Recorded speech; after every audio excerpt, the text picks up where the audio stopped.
In the space between what was and what will be, we choose to build something greater. Not simply to observe what unfolds. Instead, to shape what comes next. To question with intent. To explore with depth. And to build what endures. Where ambition meets intention.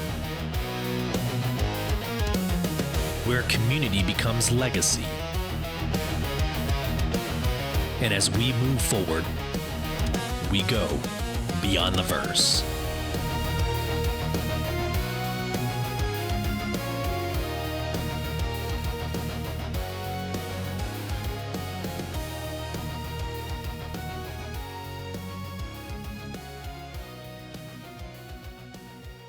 Hello, friends, and welcome to Beyond the Verse, Star Citizen podcast. I'm your host, Sulyce, and this is episode 138. We have the new Argo MOTH salvage ship deep dive with developer Q&A. Then we're going to hit up the Coramor 2956, the referral bonus. We're going to break down the Roadmap Roundup and cover February's monthly store bundle. Plus, our Argo MOTH, I can't say that. The Argo MOTH LTI giveaway and community polls. And we're also going to start off, actually, I didn't have this in my notes, but we're going to start off talking about my reactions to the inventory test in the Evocati Tech preview, as well as the brand new missions for the industrial gameplay. This and so much more on this episode of Beyond the Verse podcast. Welcome in, everybody. And how about that new intro? So hopefully you liked it. Listen, for 8 years podcasting, there's very few moments where you get to actually exercise just pure creativity, right? You create your brand, you create your logo, you create all of your video assets, but no one really thinks through their brand audio identity. And so I was thinking earlier, well, actually later last year into earlier this year, there's not like a Beyond the Verse sound profile. If you were to hear a stinger or if you were to hear some music clip across the internet waves, there's nothing out there that says this is Beyond the Verse. And so for the last 3 weeks, totaling almost 15 hours, I worked with a producer to develop over 4 minutes worth of a brand audio identity. And so from that, we're going to derive a long intro, which you just heard. We'll derive a short intro, stingers, an outro, all the above. I can't wait to get into that with you. Like, it's going to be really exciting to show you the entire breadth of the product. But that was just the long intro for now. Moving forward, I have that, but in like a 14-second condensed version. It's a proud dad moment, okay? just wanted to share that with everyone. Before we get too far into this podcast, I do want to just right off the bat hit on our CIG sponsored giveaway, the Argo MOTH lifetime insurance, the Love Struck paint with the Star Citizen digital download. So I'm going to share my screen for those of you on YouTube and I guess video Spotify, beyondtheversehq.com with everything else that we do. If you want to find out more about the podcast, if you want to find out more about Soul Provision, our in-game organization, come to beyondtheversehq.com. You can go, I guess, more quickly if you wanted to go beyondtheversehq.com/giveaway. But essentially, this is the process. You're going to come here. You're going to go up to the announcement bar where it says click here for the giveaway, or you can go to podcast and then giveaway. Many different ways. So the URL, the announcement bar, or this giveaway link here. So I think last time we did the announcement bar. For this time, we're just going to do the podcast giveaway link. Here it is. The current giveaway, Argo MOTH, Love Struck Paint, game package. It's going to close next Thursday, so February 19th of 2956. right? The engagement question that you have to answer, guys. Like, have fun with it. Like, truly, just, I don't know, be yourself, be creative. But the engagement question is, in the spirit of Coramor, who would you trust more as your co-pilot in the verse? And what mission would you fly together? It doesn't have to be overthought. Just a quick little answer. I always give these, I redact all of the doxing information. So I redact all of it, and then I send it to Star Citizen or CIG. So they have these gold nuggets as well. So yours might get in front of a developer. So I just think it's a different way. It's an interesting way to conduct a giveaway. So good luck to you. You've got the next 6 days to enter for your chance to win. We already have over 100 entries. Good luck. Good luck. Okay, this week in Star Citizen, let's just go through the quick little article, and then we will immediately get into my reactions to the inventory Evocati playtest and the new missions in Alpha 4.6. So here we go. This week in Star Citizen. Hello, everyone. Last week, we published the January 2026 monthly report, offering a look at how teams across the globe kicked off the year after the holiday break. From AI features to tech and online technology, development ramped back up, laying the groundwork for Alpha 4.6 and setting the tone for what's ahead throughout 2026. Star Citizen Live also returned for its first episode of the year with a tech talk featuring Chief Technology Officer Benoit. The discussion covered last year's major milestones, this year's priorities, and the technology powering the ever-evolving verse in a 2-hour episode: dynamic server meshing, instancing, transport system, long-term persistence, social systems, VoIP, VR, economy, and so much more. Tonight, this is again Monday, tonight, the Evocati will get their hands on the tech preview focused on the inventory rework, kicking off a series of tech previews planned for this feature, as well as for crafting. We are looking forward to the initial feedback from Evocati and cannot wait to bring these experiences to the PTU later on, where we can open, hope is probably in there too, where we can open the conversation up further and gather even more insight from the wider community.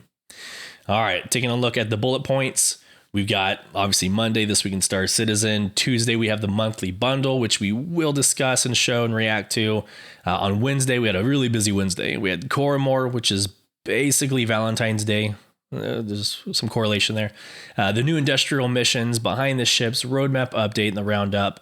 Thursday, Free Fly began. And then later today, we will be getting the RSI weekly newsletter. So yes, definitely a busy week in the verse, a very, very busy Wednesday, and then Thursday, all chaos ensued. So I'll talk a little bit about Org Night last night and just the different experiences we had. But we were in Pyro trying to avoid the Free Fly crowd. I'll get into that here in a second. Okay. All right. Tech preview. So before I share my screen and show y'all the Spectrum post or the patch notes, again, I just want to be very clear that it is Evocati only. It's under strict and standard NDA policies, but it is very explicitly talk but no show. You are allowed to talk about and show the notes and do all the things. You just cannot show in-game media.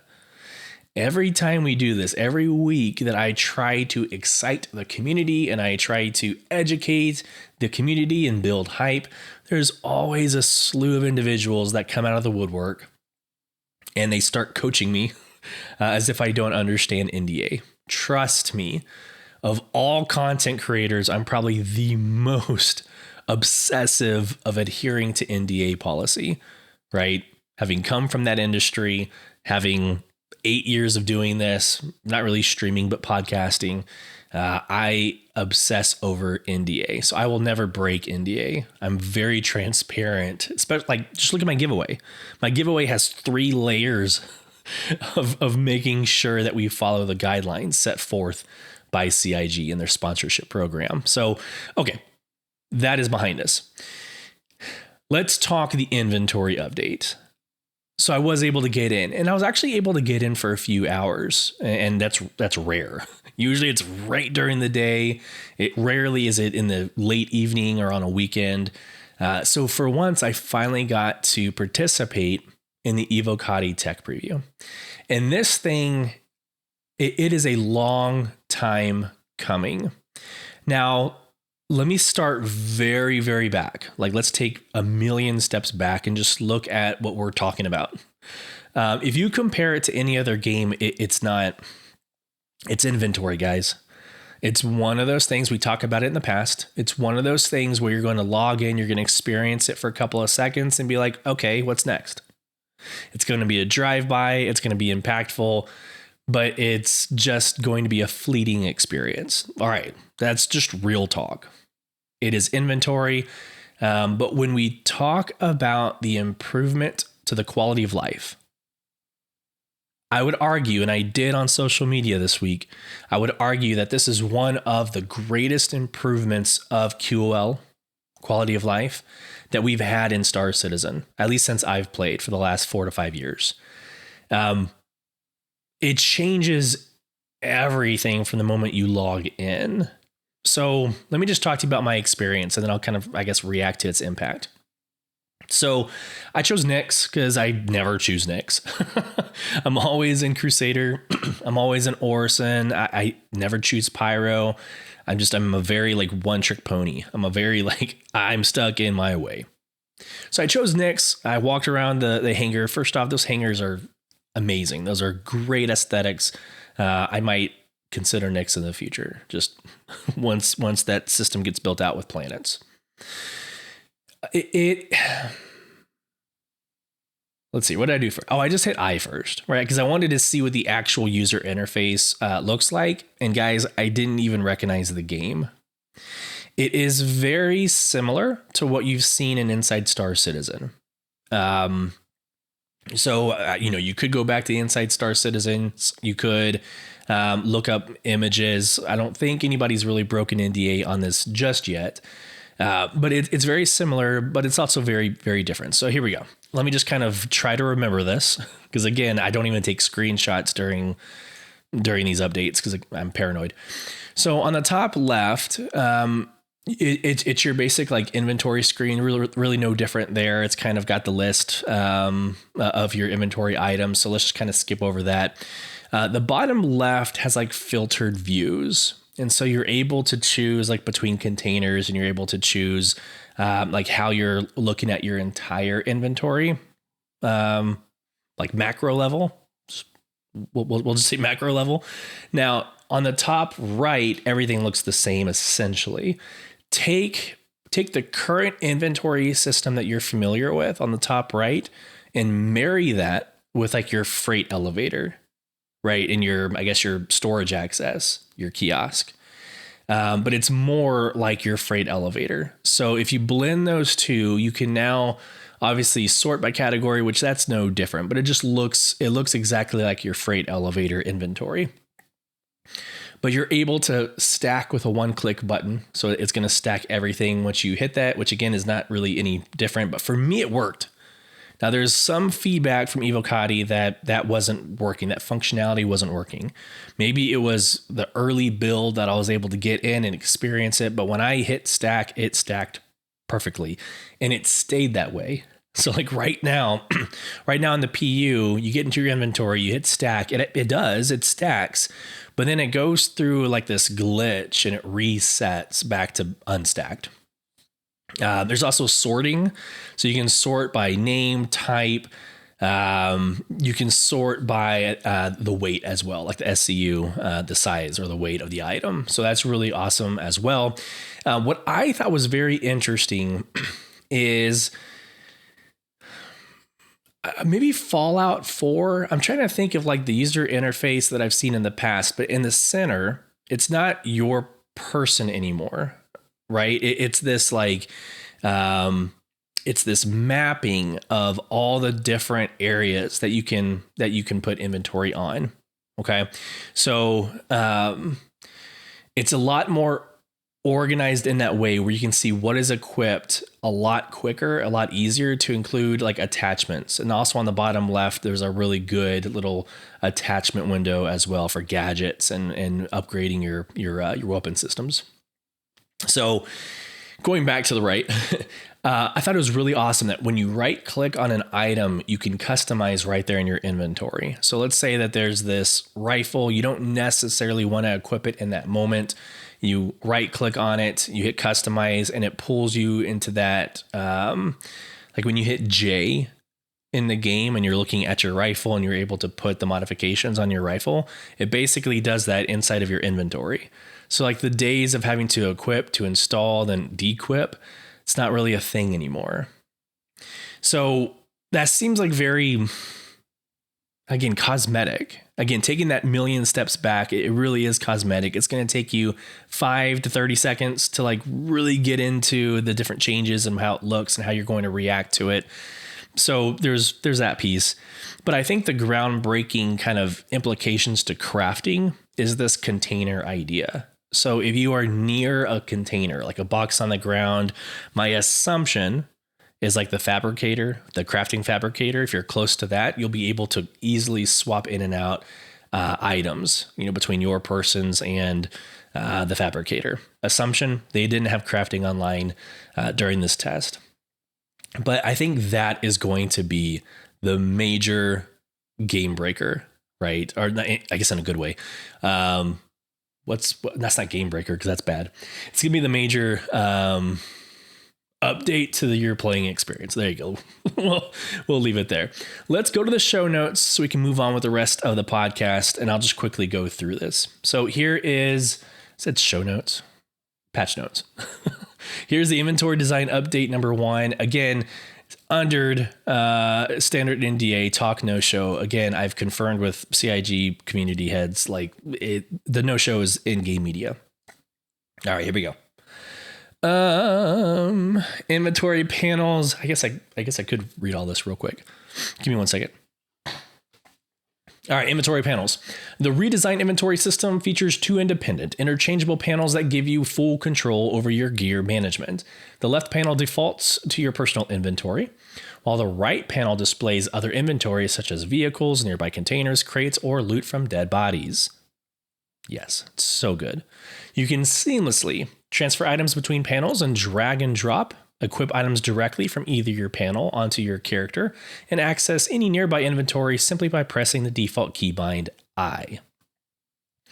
To give a gameplay example, if you bring a store all box with you and place it near several dead AI, you can quickly transfer the loot from each dead body directly into the store all via the new inventory. Each panel includes intelligent features like real-time search, customizable filters, capacity indicators, stack all and sorting options to keep your gear organized. Right? Key interface features, interchangeable panels. Display any 2 different inventories simultaneously for easy comparison and transfer. Personal inventory details. Left panel by default shows your personal inventory. However, it can also be opened on the right side, allowing you to transfer an item from your backpack on the left to your core on the right, for example. Sub-inventory navigation found along the side of the panels. These quick tabs let you switch between all items view or specific containers like your backpack, core, or legs. Smart item placement. Items drag to personal, all, automatically prioritize your backpack, then core, then leg storage. Nearby inventory access. Press I to instantly open any accessible container, locker, or lootable body within range. Multiplayer protection. Inventories lock when another player is accessing them, preventing conflicts and item loss. And world highlighting. Active containers are highlighted in the game world with directional arrows when off screen. Very, very good. Stack all, smart inventory organization. The new stack all functionality automatically identifies and combines stackable items across your inventory with a single action. One-click organization. Instantly consolidate ammunition, consumables, medical supplies, and other stackable items. Smart detection. The system intelligently identifies which items can be stacked together based on type, condition, and properties. Real quick, I do wish that, okay, if you have 8 magazines of P4 ammo on you and you're holding a P4 rifle, of course, you can hold down, and I forgot the key bindings. It's like Alt 1. I think it's like Alt 1, and that'll reallocate your ammunition. So it'll front load your ammunition in your magazine. So if you have, I don't know, 30%, 80%, 60% in 3 magazines, it'll consolidate it, right? So it's a full magazine. I think it's left Alt 1. I hope that the inventory has a built-in way of doing that. Like, imagine having hundreds, if not thousands of magazines and being able to, like when you stack, being able to consolidate and front load that ammunition right there in your inventory, but doing it for all. Like, again, your primary residence level of inventory of just hitting one button and it front loads and consolidates all ammunition. I think that would be a crazy good thing for our inventory to be able to do, rather than pulling every single thing out. My 2 cents. I don't think it's built in. I don't think it's baked into this version of the inventory, but I really do wish that would be something CIG would consider. All right. Enhanced search system. Finding your gear is now faster and more intuitive with a completely rebuilt search system. This new system uses natural language, is not case sensitive, and gives instant live results with real-time filtering as you type. Again, for those of you that have primary residences full of inventory from 5 years of accruing it, yeah, it's a lot better. It's a lot easier, especially with armor, right? Like, I know I want this very specific armor that has a unique name identifier. It is a lot easier to just type that unique name identifier in the search bar and it pulls it right up for you, right? So you get that special, ORC armor, the orc armor. You get that special armor with its unique properties, but you have a million versions of the orc armor in your inventory. Like, I'm talking to everybody out there. Imagine just how much easier it's going to be when you have a search functionality. All right. Almost done here. The equipment panel. Your character's equipped weapons and tools are displayed in a dedicated equipment panel on the bottom left side of the interface, giving you instant visibility of everything you're carrying. The panel intelligently separates your currently held items from holstered equipment, making it clear what you'll drop if you pick up something new. The panel features 2 convenient subtabs: weapons, showing held weapon, primary, secondary, and pistol. The other showing held tools, knives, and gadgets, allowing you to quickly switch between equipment categories. Equipment panel features held versus holstered. Top row shows currently held items, clearly separated from holstered equipment below. Attachment visibility. Weapon attachments display directly beneath each weapon, showing empty slots for available upgrade opportunities. To me, that's huge. I like being able to see the slots. So like right now when you get into game, you can hit I, it pulls everything up. One of the first things that I do is on the top right, I say show available slots, because I want to know how many magazines can my heavy armor hold. I want to know how many med pins I have and I need to fill up. And when I go to shop at the clinic to get more med pins, I know how many I need to pick up, just as an example, right? So this has that kind of baked in already in the user interface. Rather than having to go to the top right to show open slots, it's kind of built into that bottom left equipment panel. All right, back to the article. Quality of life and visual equipment state, empty slots. Yeah, we already got that. Quality of life improvements. Move all functionality. Yes. Transfer entire inventory contents between containers with a single action. Love it. Improved container fill display. Enhanced filtering. Technical improvements. Let's move on. Listen, I again, greatest quality of life improvement. Now, it's not going to change FPS. It's not going to change freight elevators from killing us. Like, there will still be frustrations. This is not like a silver bullet that's going to solve your experiences in Star Citizen. I don't think anybody's saying that. But one of those pain points of like, how are we in 2026 with a game that has $1 billion of funding at this point and our inventory looks the way it does? So it's going to make our lives easier when we play. It already has that future proofing in mind with like crafting in consideration. The being able to switch between containers is huge. Like that example they provided with dropping a store all box in the middle of 8 dead bodies and being able to loot them quickly into that box. That's going to change the way that you and your org, plan these like assault missions, like these bunker missions, right? Huge. Okay, let's talk about the new industrial missions. Kind of snuck in because it happened right with Coramor and the Valentine's Day event, and obviously the new Argo MOTH dropped. And so you have all this news. Well, the new industrial missions, you had to go into Spectrum on the general tab to see anything about it. So I'm going to do you that favor. For those of you that are watching and listening, here we go. Let's get into the new industrial missions in 4.6. Cool. So let me just talk really quick about what these are and the supported industrial paths and what have you. And then I'll talk to you about my feedback from last night's org night and really kind of, I guess, before that when I was doing my solo mission. So you don't have to be anywhere specific. You can be in Stand, Pyro, or Nyx. Doesn't really matter. You're looking for Adagio, Adagio. Well, at least for salvage. You're looking for Adagio Holdings contracts. And so you're going to pick one up. There's only one available per system. This is your introductory mission. And it is the very simple, go to this Avenger Titan, scrape it, fracture it, disintegrate it. Yes. Do all 3 of those. And then you take an item, like a 1 SU box of RMC as an example, and you take it to a location, you turn it in, and there's your introductory mission. Okay. That's really nothing new in the sense, but the idea that there's more of it, I'm about to show you why it is different.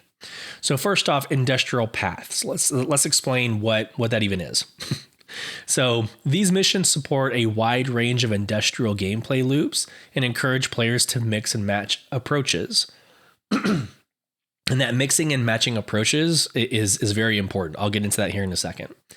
But this does impact mining, salvaging, refining, scavenging, pirating, and hauling, right? So there's 6 industrial paths that they're impacting with these new missions. So here you go. Mining, you're gathering, missions. You're gathering minerals to refine. So the raw ore will be introduced at a later date, but you're refining that material. Salvaging, you're collecting RMC, which is recycled material composite, components and salvage. Sorry, I'm trying to do it off video and off camera, but my throat's bothering me. The component piece, I'll go ahead and address it since we're here. The component piece is a little, it's a little broken right now in the sense that not every single ship you go up to can you take a shield generator off of. And so some of these Adagio holding missions ask you to go and take 2 or 3 shield generators and turn those in. I mean, I think you can cheese it and just buy them. You can buy the shield generators and then turn them in, but that's clearly not the intention. But the idea is you go to the Avenger, Titan contracts, you scrape, you disintegrate, or you fracture, you disintegrate. But before you do any of that, you scan it to see if there are components you can pull off of it. And then when you do, you take those components, you put them in wherever you're going to put them. Like you don't put them in the back of a vulture. You probably can't fit them in the back of a vulture. You might be able to, but you're also putting your RMC and your salvaging material back there. So I don't know how you're going to do that. So you might need the moth really for this. But the idea is that it's kind of a full spectrum loop of the industrial path. So it's not just go and scrape. It's go and do something with what you scrape. Cool. Refining, delivering refined ores and construction materials. Scavenging, you're recovering vehicle components and weapons. Pirating, you're scanning other ships and stealing their valuable cargo. And hauling, purchasing requested commodities directly from markets. So there's many ways to skin the cat. I think that's probably the best the best way to describe it. So getting started, I'm not going to get in through how to play the game. There are many videos on YouTube, and there you can join Soul Provision. We can walk you through how to join or how to play the game. But here's the mining loop if you want to get started. It's a pretty good description and kind of where to look and how to accept the missions. So there's mining and there is salvaging. So between those two, you get through the refinement, you get through the scavenging, pirating, and hauling as well.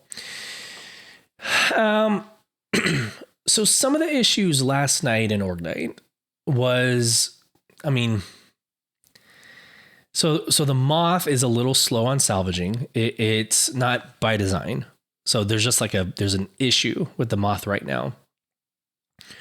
So it's slow in salvaging. It's also, I'm going to say it. It's also kind of difficult to put the items in the cargo hull. And then let me just also say it is hard to get components up and down the ladder. I know they said in the behind the ships that they widened the ladder room, and it's still difficult. It's still pretty wonky to kind of move things around in the back. But last night we had some moth issues. We had issues a lot of times with the salvaging contracts taking us to invalid locations, meaning you couldn't quantum travel to them. So the closest you could get would be 10 to 11 megameters, whatever I think it's megameters. I don't know if that's right. The MMs. But then there'd be no way to get the rest of that distance. There'd be no way to, and you can't even manually do it because that is so far away. And that happened to me on all 20,000 contracts and 20,000 and 50,000 contracts. So I'm talking about the UEC that they offer you, or that the fee.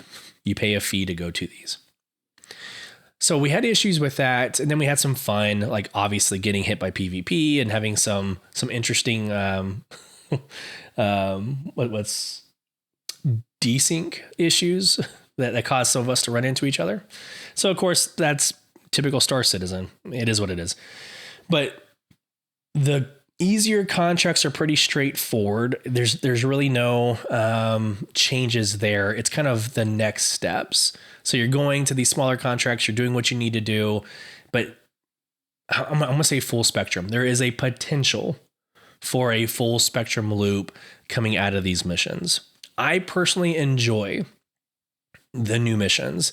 It puts flavor and color and additional layers to kind of an untouched, kind of an unloved game loop, especially salvaging. It's you haven't really had much of a mission design for salvaging. You would kind of you pay to go to a contract, and then you would do your thing, and then it was up to you what you did with that material afterwards. Mining, I don't think has ever had missions. So I think this is the first time there's really been mining missions that are centered around the gameplay. So growth, we'll call it mission design growth, expansion of current features, but I'm still waiting, me personally, I'm still waiting for exploration as the new mission. I know crafting is coming up. I get it. And at some point, I'm sure there will be crafting missions, craft X number of items, I'm sure. But I'm more looking forward to exploration. So, all right, moving on. The Argo Moth. What are y'all's thoughts on the Argo Moth? So I got into it. I got into the Argo Moth. Sorry, I'm rearranging myself. We're going to be here for a while, guys, so I'm going to make myself comfortable. I got into the Argo Moth initially, and I loved it. And I still do, just to be very clear. I still love the moth. I think it's great. I've already kind of described a little bit about its design issues. I think I'll just have to get used to it, right? It's not like you're changing out your components every single day. or every time you get into the ship. So that is something I can easily look past. But again, your components are kind of above you. Well, they're top level behind you as you're flying. So just right there. But you still have to get through the elevator to get up into the belly of the ship. And then you got to get through a ladder room in order to get to the component bay. So that's a little wonky. The cargo grid is a little wonky as well. So they tell you that the external cargo, like on the front sides, you can put other packages, other boxes and stuff on it, which you can. But for me, they weren't all working. And again, that's 100% for me. I know it was working for other people, but when I go to like crew L4 and I pick up multiple components, I don't just go and pick up one. I try to pick up like 5 or 10 so I don't have to go back the next time. So I bought, 5, I want to say coolers, and I wasn't able to put all of them on the cargo grid. Like it wasn't, even though there was space for it and there should have been a snap to grid location, it didn't work for me. And so I ended up having to do like some of them I had to put inside of the belly of the ship. Some, unfortunately, I had to go to the other side of the ship, which is kind of like suffers the same issue as the Starlancer Max. So you have the external storage on the front right and the front left. So depending on where you land the ship, it kind of makes the opposite side very difficult to load and offload. And so I don't know, like I'll just have to figure that piece out. This is not made for one person. One person can fly it, but it's not made for one person. So ideally you would have 2 people on the ground, one person loading from the starboard side, one person loading from the port side. Like I think that kind of makes total sense, but doing it by yourself, it was pretty difficult. The rest of it I love. It's an Argo ship. I love the Argo mole. I love the Argo raft. This kind of feels like both. And I think it does it really well. Let me go ahead and share my screen. Here is the kind of intro video for it. Or I guess like the landing page for it. Let's just kind of scroll through and take a closer look at it. The beautiful ship. It's very industrial. It's exactly what you would expect from the Argo manufacturer.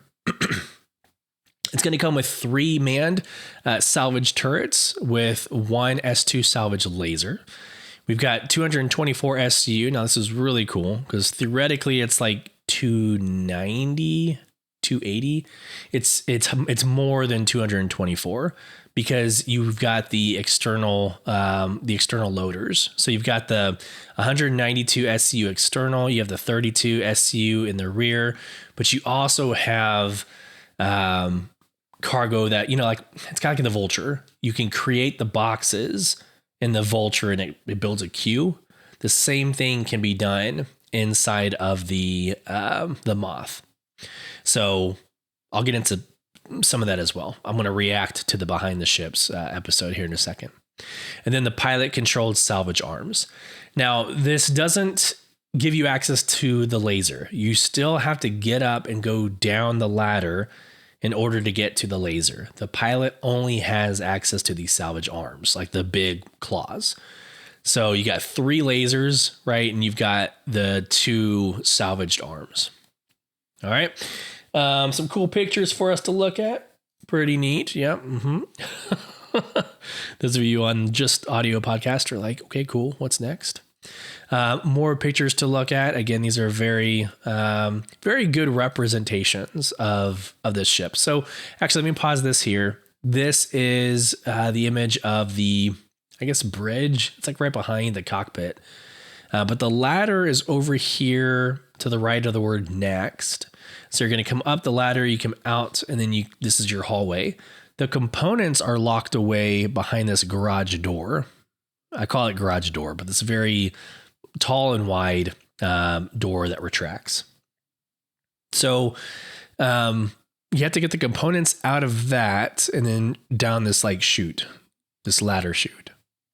And real quick, while we're on here, the front left that you're looking at here, the front left and the front right, these barrels, those are your crafting machines. And when I say crafting, guys, I'm not saying like the full crafting gambit. I'm saying kind of like the vulture. Think the vulture crafting, like where you're like when you decide RMC versus salvaged components, where you choose if you want to create like the multi-tools, etc. These are your 2 machines. Cool. Here are your different paints. The factory standard, it's just your orange with like a teal back. I think it's a great color combination, but we've got the sundial, which I think is beautiful. It's just basically a darker version. It removes the teal. Tide poles, blue and this neon green. Kind of reminds you of the golem colors, maybe. Rockwell is just straight black, so of course I love it. Rockwell is a great color. Juniper is if you get the war bonded version when it, like now while it's released, if you get the war bond version, it's going to come with Juniper. And then if you're a concierge, come on. If you're concierge, it comes with this white and this orange paint scheme and Juniper because it's war bond. So you're going to get 2 paints if you buy the concierge one. Of course, you can upgrade to it. There is a Love Struck paint for it as well. Super exciting. Okay, let's get into my notes. Now, again, I moved away from this, like showing you all the video, these longer videos, right? We're still going to do Inside Star Citizens. But with these longer ones, I'm going to go ahead and just kind of summarize it for us. And we're going to talk through it. I got some good feedback last week from doing that from the monthly report and doing that from the Benoit discussion from Star Citizen Live. So here's behind the ships. Let me pull up my notes real quick. Here we go. Okay. I have 10 things. I think that's going to be my sweet spot is finding 10 items to bring to you that I think are in order by importance. So here we go. So the Moth finally fills the medium salvage gap, right? So you've got the Vulture, right, and the Reclaimer, and you also have the other salvage starters, Roger. But most people know, the Vulture. So you have the Vulture and the Reclaimer, which is like the capital. It's like your large, heavy salvager. This fits right in the center. So it completes that like full, small, medium, and large salvage ecosystem, right? This legitimizes salvage as a long-term career path. It's not just an early game or an in-game kind of niche path. It is this long-term, so you can evolve. It's not like it's going from Vulture straight to the Reclaimer. That's a huge jump. So we now have something that's right in the center that allows us to play before we can afford in-game, before we can afford the Reclaimer. All right.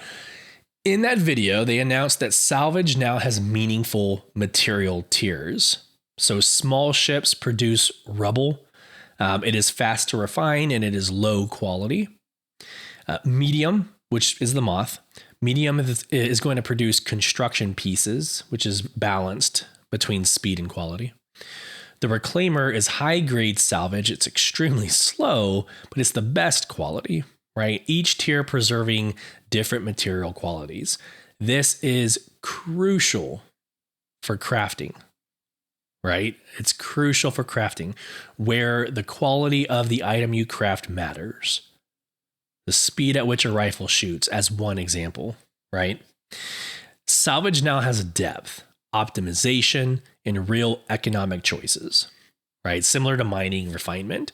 So there's actual growth in this game loop of salvaging, and the Moth kind of like pushes that. It is built on the mold chassis. So instead of designing from scratch, CIG has reworked the mole into the Moth. Yes, I think that's pretty obvious. Using its turret coverage and multi-crew strengths. So why this matters? I think this is CIG proving that they are doing things better and faster. Faster development, right? More reliable balance. And it's a model for feature variant-based ships. I mean, there's over 150 ships in the game. I think this idea that every single ship that they're going to release is this brand new design I don't think that's really scalable for a game. I think it's neat and it's fun, but at some point, if you want to have more paints, more features, more modularity, you're going to have some base chassis. You're going to have some standard. And I think this is proof, or this is just another example of CIG leaning that direction. All right. So again, for you salvagers, salvage becomes a real team activity. So again, you had vultures and the starter ships, but then you had the reclaimer, which it's massive org gameplay, but again, nothing really in that center. So with 3-man salvage turrets, the pilot running the main crusher, the all members, all 3 to 4 members are actively involved. It's not like there's dead space happening between some players. This makes salvage socially engaging. It's perfect for org operations like we did last night in small crews. Obviously, you still have the reclaimer. But I think this is more, in the current state of the game, this is more applicable for group play. Now, solo play is possible. It's viable, but it's not optimal. So you can operate solo by seat swapping, but it's slower and more demanding than with a crew. So CIG's reinforcing this idea of multi-crew first. This is an MMO. They're going to prioritize groups, small groups, large groups. They're going to prioritize playing with your friends. However, they're not locking out solo players. They're not saying we completely abandon you. They're giving you an option where it might be inconvenient to keep running up and down that ladder. They're not removing the ability for you to solo this ship if you want to, right? So you might not be able to solo a battle cruiser in the future. Okay, we can start debating whether or not you should get one if you're a solo player. But this ship, which is more attainable, it is more affordable. This is proof that CIG is prioritizing group play without neglecting the solo player. All right, let's keep moving on. Moth is not a fighter at all. I mean, there's 2 size 2 guns. The co-pilot has 16 size 2 missiles. It's not a heavy defense. So your salvager, your Moth is going to need escorts. It's going to need situational awareness and coordination within your org. That drives emergent gameplay. That drives this like next level, consideration for operations. So I think that's huge. I don't want this do-all. I don't want this like ship that can be everything. I don't want it to have PDCs. I want there to be an aspect of like, I'm taking this out in pyro, and that's dangerous as crap. So I might want to bring some of my combat, assets with me to protect me as I salvage. So maybe your org develops an SOP where every Moth has 1 or 2 light fighters. I think that's great. That again encourages that group play. Okay. Versatile cargo system, salvage ship that can also haul. Okay. I love this. I do like to always default to cargo hauling. If I'm in the middle of industrial or even combat operations and I'm like, you know what, I kind of want to take a little break. I want to do something a lot more chill, like deliver cargo. It's kind of difficult in some of these industrial ships because it's like a one-trick pony. It's the second time I've used that analogy in this podcast, but it is. It's like a one-trick pony. So this is I think it's the first time that an industrial ship can kind of do both, and so that excites me. If I do solo salvage, that's great. But I have an out if I also want to deliver cargo. Okay. So it makes the Moth economically flexible is what I put in my notes. And I think that's really good. It's economically flexible. You can change things up without staying like on one course. This is built with ship systems in mind. So there's wider doors and ladders, better access to components. I mean, theoretically, better access to components, reworked processing room, integrated refinery. This prepares the ship for deeper engineering and repair gameplay and physicalized systems gameplay. So again, it kind of future proofs this ship with those next next year, hopefully this year, but next year, like ship systems in mind. I just have to get used to it. I'm going to be self-critical. I just have to get used to getting components up and down that ladder, which again, you might only have to do once a month or once a quarter. Hopefully, if you're not dying that much. All right, 2 more notes I put down. The Moth improvements, they benefit older ships. So the modernized cockpit, better dashboards, and interactive panels will be retrofitted to the Mole. That's huge news. So if you're a Mole owner, you're getting some of these perks. They're upgrading the inside components, switches, doors. This is showing that CIG is modernizing their legacy ships. Again, they're not just abandoning those 150 other ships, right? So they're making sure that they kind of cover down on what they've already done with what they're doing. And last note, the Moth's signature look, right? The front-mounted grinders, the crushers, they're calling them grabby hands. They were a major design focus, right? Heavy, animated, intimidating, highly detailed. Actually, it's really awesome. It's as the claw opens, the grinder is built on the inside of the arm. It's actually really aesthetically pleasing. The strong visual identity, it's gonna help ships feel memorable. And it reinforces like that industrial immersion. One of the things that we do in my organization is we do like a ship recognition. So we have like these flashcards that show like a silhouette of a ship, and like it makes us acquire those targets, right? It makes us recognize those targets a lot faster. I love how they do this with like the Moth. They're going to design this where it's going to be very, very obvious from a long distance. That signature is very obvious that is a Moth because these massive claws coming out of the front. So I think just in conclusion, the Moth is not just another ship. It completes the salvage professional loop. It adds this progression, this teamwork, economic depth, risk, right? We talked about the risk of taking it out and it's not being able to defend itself. This is CIG quietly turning salvage into a real pillar of the game, a full spectrum pillar of the game. So again, I would love to hear your feedback on, do we like the way that this is formatted? Do we just want to watch the video and like experience like the video again? Or is my analysis something that we like better? That actually might be the Spotify question that I pivot to moving on. Okay.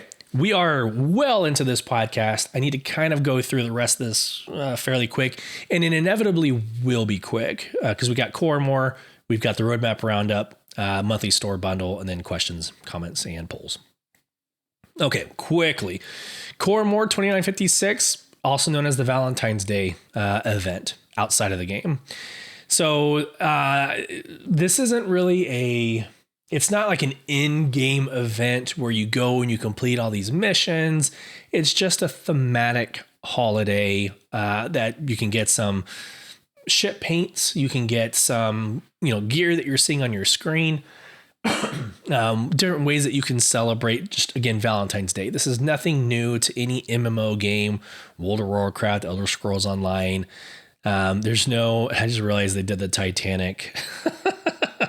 They did the Titanic thing at the end of the 890 jump. That's very clever.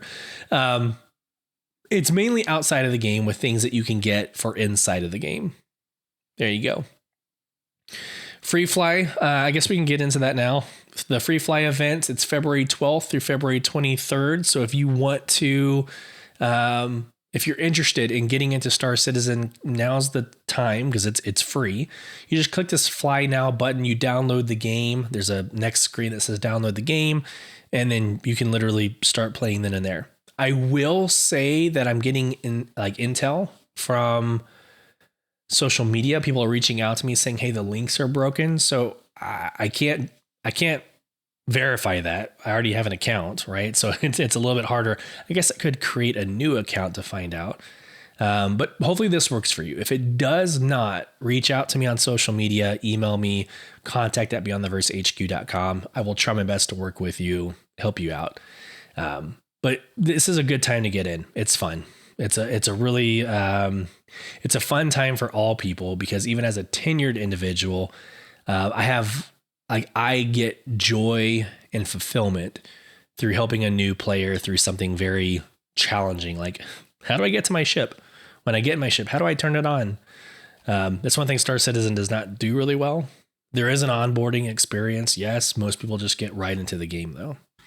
All right, the Heartseeker returns. So here's your Heartseeker. The F7 Hornet Mark II Heartseeker upgrade kit is now back, so you can upgrade with your paint and different weapon systems. Actually, I might pick that up because I actually love the paint. It's very World War II. I don't know. I would think this is like World War II with the like the woman pilot with like the heart behind it. It's very reminiscent of World War II. All right, we have the Love Struck paints. Your classic Coramor paint is back for a serendipitous salvage special. Put that love glow on your Moth, RSI Salvation, and Misfortune. So it's a salvaging experience here. Or snag any previous Love Struck paints for a limited time. This is actually, if y'all know, purple's not my thing, which is funny because behind me I use a purple light. But on ships, purple's not my thing. But I think this is a very well done purple. It's like a fuchsia, maybe. It's not pink, it's not purple. It's kind of like blending the two. I actually like this. I like this coupled with like the blacks in the back, like the dark grays of the gunmetals. I think it's a really good complement of each other. All right, here's your external competition, which I get into in two more segments. I'm going to talk about it now. Sorry, that was right in the mic. I am so sorry. We can just get into it now. So here is the Written in the Stars sweepstakes, or whatever you want to call it, enter to win. You're going to write something. Here we go. Inspired by Yuri and Corazon's timeless story of love and devotion, Coramor has become a celebration of connection, whether that's exchanging gifts with loved ones, traveling to new destinations, or reaching out across the void to those who matter most. From now until February 23rd, celebrate what makes you smile, the people in your life, your favorite ship, and the moments that become your story. All right. Let's do... I thought this was this not it? Yeah, it's a written contest. All right. But there should be, here it is. I was on the wrong freaking tab. It's early, guys. It's 6 a.m. This year, we want yours, not just the big moments, but also the ones that stayed quietly with you, the ones that made you smile, the ones that made you swallow hard, the ones that made you laugh at how ridiculous something was. We want to hear the story that you found when you weren't looking, the moment you realized, oh, I actually love this. Your story in your own words, no AI, no generators, no shortcuts, just you. Let it be the kind that makes someone say, I've felt that too. All right, you're writing a story, damn it. Moving on to the prizes. In first place, you're going to get the Argo Moth with LTI and Love Struck paint. Second place, Misfortune, LTI, Love Struck paint. And in third place, the RSI Salvation, LTI, Love Struck paint. All right. That took way too long to get to what I needed. All right. We also have a referral bonus, guys. In the notes of the podcast, whether it's Spotify or YouTube, I will have my referral bonus code there if you want to use it. The new recruits would get this really awesome red armor.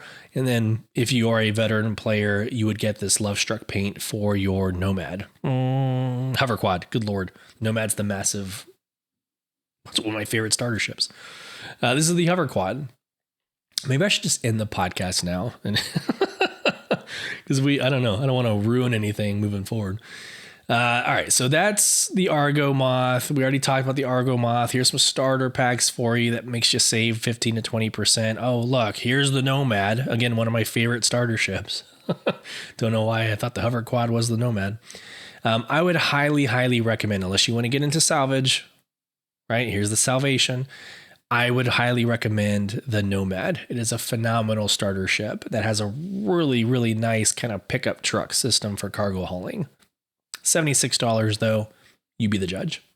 The upgrade for this event is the RSI Zeus Mark II CL, as well as the Anvil F7C Hornet Mark II, which makes sense because of the Heartseeker paint. All right.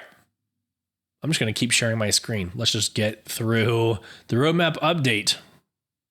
This one's huge. Now, again, for the millionth time, this is not saying it is committed for this time. So if it says we're planning on something in May or planning on something in June or July, let me just, when progress on a deliverable is marked as complete, it doesn't necessarily mean it's ready for release.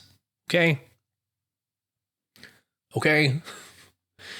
There's no dates here on this. This is why I go to Spectrum. This is the landing page. I see no dates. Go to Spectrum. This has dates. Look at that. Look at the progress tracker for March and May and July. Let's go through it. So again, it says extended to March 27th. It's not saying this is coming out on March 27th. It means feature complete, proposed feature complete on March 27th. So crafting tier 0, March 27th. Inventory rework, March 27th. Vehicle command module. This is huge. This is very huge. Vehicle command module, May 29th. The FPS radar and scanning, May 29th. And then we're dropping down. Ship hangar landing service on May 29th. So May is going to be a huge month if you're thinking ironclad. I'm just going to leave that there. I highly suspect we would see the ironclad for Invictus launch week. Absolutely. With the command module coming online, which is between the ironclad and the Caterpillar. So the vehicle command module and the ship hangar landing services. So you being able to repair and refuel ships on an ironclad. It's huge. Those things are happening. And then this one is really good for us org players. Instancing July 31st. Again, it's not saying July 31st we're getting instancing. It just means that it's feature complete on July 31st. So the roadmap update was huge. A lot of, if we were to assume that the features were coming out on those days, it's going to be a very, very nice H1 or the first half of 2026. All right, monthly store bundles. Guys, this is going to go very quick. Of course, it's Valentine's Day and Coramor themed. So for $23, you're actually, again, getting quite a lot. You're getting the full armor set, you're getting the two-hander, and you're getting the paint for the Vulture. So we're going to click into it just so I can show y'all exactly what's in it. Here's your Heartthrob paint and 6 gear items. So your Cambio SRT two-hander. Then your Chiron Heartthrob gear with a backpack. It comes with the backpack, right? Which I think is a really cool backpack. All right, I bought one. It's not my thing, but FOMO, and CIG knows how to get to my freaking wallet. So it is what it is, guys. I'm probably not the only one. You are probably in the same boat as me. You see it, you buy it because you don't want to not have it. Last week's episode, let's get into the comment section, the polls. Let's do it. So last week I asked on the podcast, what should your org prioritize in February? We have 7 choices. We had 8 votes total, so it's kind of spread across all of them. Let's see here. We had 2 just vibing together. We had 2 combat training nights. And then we had 1 Coramor social ops. We had 1 profit runs and trade. We had 1 recruiting new members and 1 helping new players to the comment section. We have a narrative from Stillwicker that we're going to end on. All right, this first one. What are your thoughts on the spawn in place mechanic Benoit mentioned at the end of the interview? I'd be bummed if this makes beds irrelevant. I unfortunately am thinking that our way of playing right now, it already kind of is happening, right? Like you spawn into your hangar at your kiosk. So you're already bypassing the majority of Orison as an example. I think the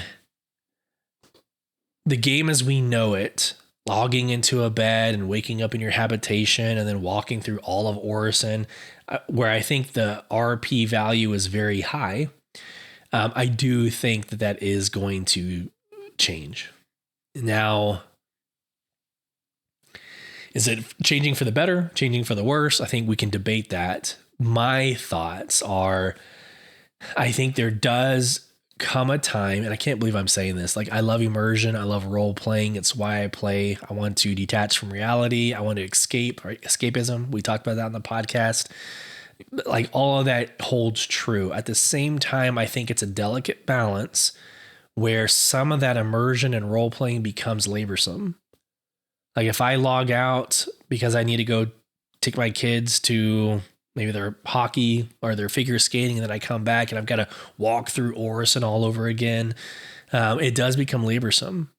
So I like how we've evolved to spawning into the hangar. And I think that element probably needs to change. Now, does it impact bed logging? Does it impact, like at that point, why prioritize ships that have bed logging? So I think there's many different things that they're going to have to kind of consider and think through. But let's look at the replies. Recrit Nightfire says, expect more of this throughout the entire game. Here, I'll go back to share my screen. They want to appeal to the largest amount of players possible now to bring in that sweet cash. I mean, it's a very good point. I pray it won't be a thing. They need to keep bed logging relevant. It keeps players from just leaving the game when they get into a fight or in some kind of trouble. But I would love to spawn in my hangar every day. So it's not just my thoughts. It's shared. It's shared as well. We'll see. So Recrit Nightfire does respond with another question. Writes, what are you on about with the whole Orison thing? Imagine prepping an entire org not send someone ahead to see if it's even going on or not. And they're shaping the game to these kinds of people too. Yeah, I'll dance. So here's the deal. In my org, in Sole Provision, yeah, we absolutely have a reconnaissance team. And it's me. As the org leader, I like to be first on site and I like to call in my assets. So when we do Jump Town, I am the first on site. I call in like weather patterns. I call in like if it's sunny or if it's dark. It helps everybody know what they're getting into. So, I mean, yeah, in Sole Provision, very specifically, we have a security team. We have a LURS team. We have an advon party is what we call it in the military. So yeah, I mean, absolutely. But that's not everybody. And sometimes you don't, have time. Maybe you're prepping at Seraphim Station for a full spectrum operation. I don't know, let's say in Pyro. I mean, theoretically, we could have somebody, get into the game early and fly to Pyro. It's fine. Or you just go in full guns blazing. That's also fun as well. And you bring on the cavalry. I think every operation kind of, needs its own, reconnaissance. But to respond directly to your question, I mean, we're talking about Siege of Orison. I can fly by and I can go visit Siege of Orison, but you're expecting somebody to be on site to go through the entire loop to see if there's loot, to see if the enemies have spawned. I mean, you can get to the first platform and kind of make that assumption. But what if it's delayed because it's several platforms? And maybe the second platform is a lot different from the first platform. Like at some point that intel only goes so far. And as a org leader, I have to be very mindful that it's 2 hours on a Thursday night. I need to make sure that it's 2 hours well engaged for the 30 people that I have, for that night. And if I just tell everybody, hey, just hold still, I'm going to spend 30 minutes with my security team inspecting Siege of Orison. Like that doesn't make sense. And if I fly by and just look at it and think, okay, I think we're good. The point still remains is that either the content's going to happen or it's not. And then I'm going to get 30 people there at Siege of Orison and we're just going to be sitting around not doing anything, waiting for the whole loop to reload. Instancing matters. It matters in some, not all. It matters in some of the content. All right. Marley Music writes, I can see my username in the winners list too. Congrats to the winner. Thanks for the podcast, my man. You're very welcome. I'm glad we are seeing winners in our giveaways. Good luck to you. I'm very sure that you're also in this giveaway as well. Dread Fox writes, great podcast as always. I was glad for the clarification that they are not doing a full wipe to 1.0. If they do a wipe, I think UEC makes sense. So far, aside from a bug at the start of 4.6, I have never had mats or commodities move from patch to patch.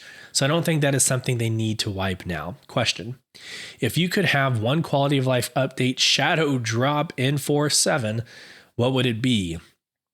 I kind of wish I would have thought about this before the podcast.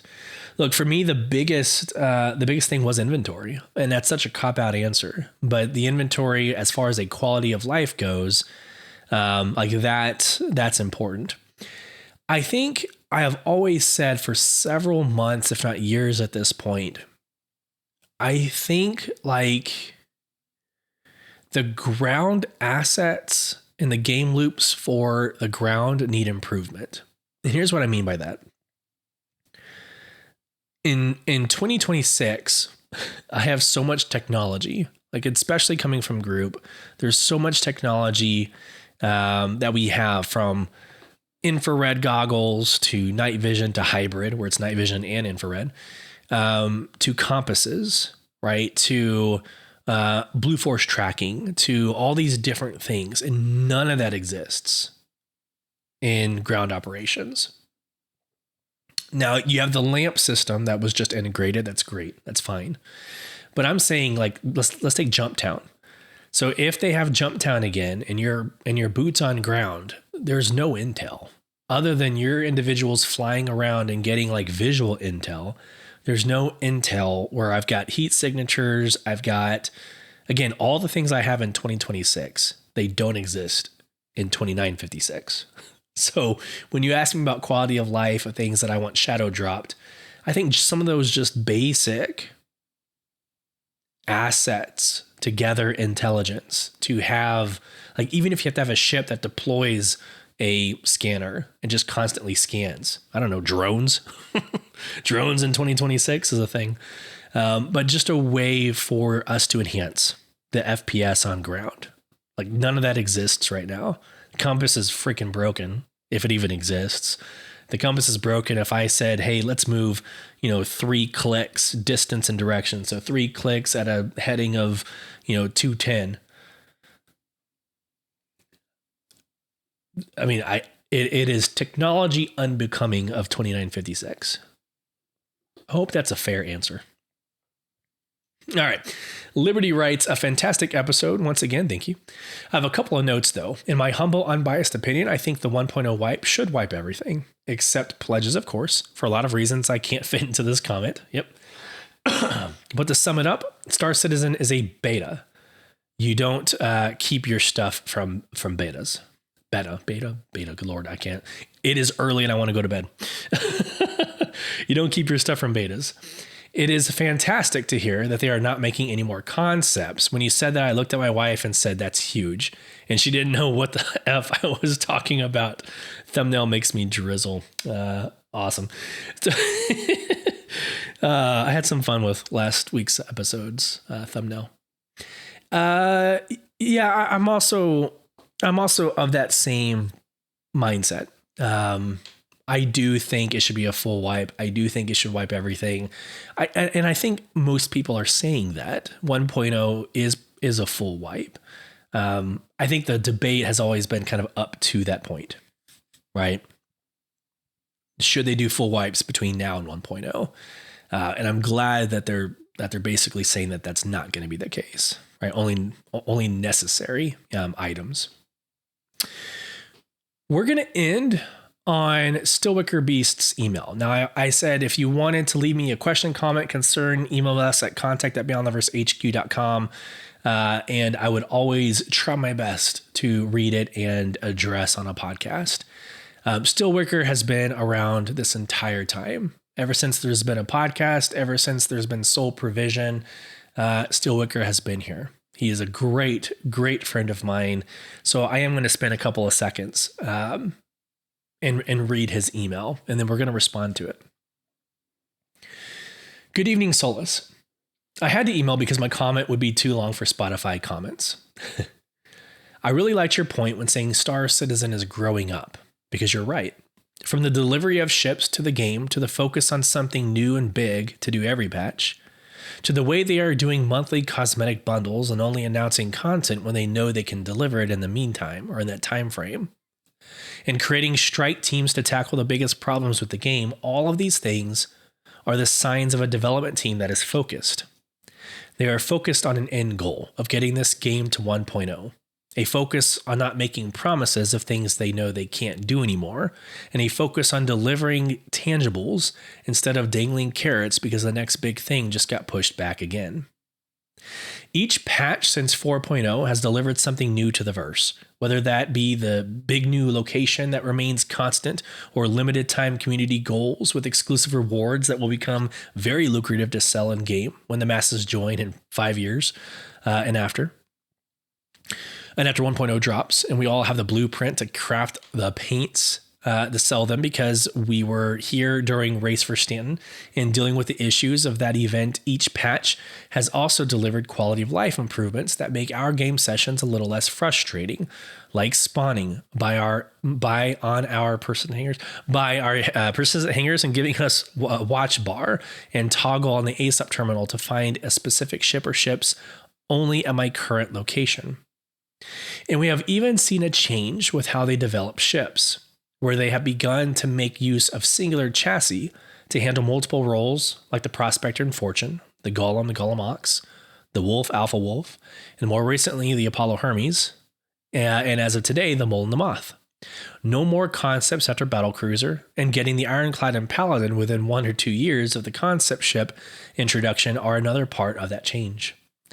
Seeing CIG shift their development over the last 18 months to this format really aligns with the announcement that was made in 2023 that Squadron 42 was feature complete, followed by the polished work that was revealed in 2024 during the big CitizenCon demo. Previous to that, CIG felt like it was in a massive drought through 2024, while we were waiting for the teams to merge from Squadron 42 work and start to plan what they would do in the next Star Citizen chapter to improve the game. When I joined this game, I wanted a cool space game where I could fly and live in ships. But at the time, the game was a far cry from where it is now. I quickly dropped it until Starfield came out. Gross. I like Starfield. And I got burnt out of the game and came back. Ever since then, I've been a die-hard Star Citizen nerd.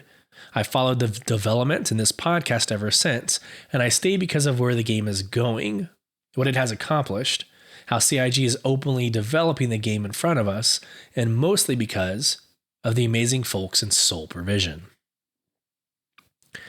Hard agree. 2024's content desert feels like a distant memory now, and CIG managed to have its best year of growth ever in 2025. The numbers of people coming to the game or coming back or continuing to play the game is a sign CIG is going in the right direction.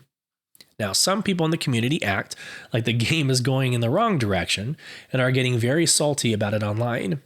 While we absolutely should still criticize CIG if they make a decision that doesn't feel right, I can admit the visions sometimes change.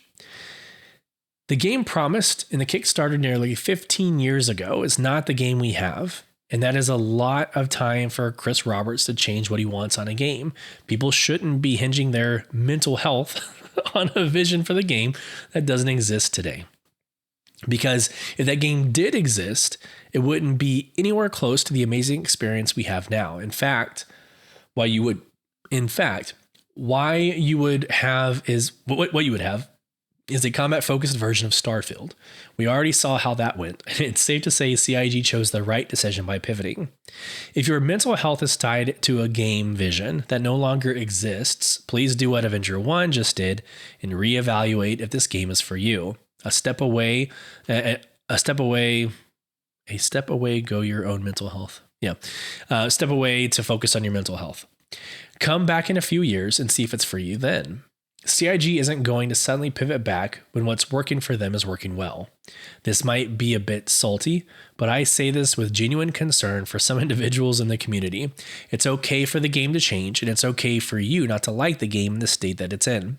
I understand if this part gets cut out, but I do mean sincerely wish the best for all people and don't want to see the game harm someone's mental health. Best wishes, Still Wicker Beast. And I was not sharing my screen because I don't want to dox email addresses and whatnot. But yeah, I think exclamation mark in the podcast. I mean, great words. There are a billion freaking games out there, and this is a great year for video games. And if space is your thing, I mean, I went back and I started playing Dead Space. I mean, that's a space game. It's a horror. It's a horror space game, but I started playing Dead Space. The Expanse is coming out later this year. No Man's Sky got a huge update. And then to your point, yeah, come back in a couple of months. That's perfectly fine. But this is not 318 game breaking. This is not like the game is extremely playable. And for the most part, things are working very well. Now, there are still bugs that are frustrating as all can be. But those are fewer and farther between than what we've had in the past.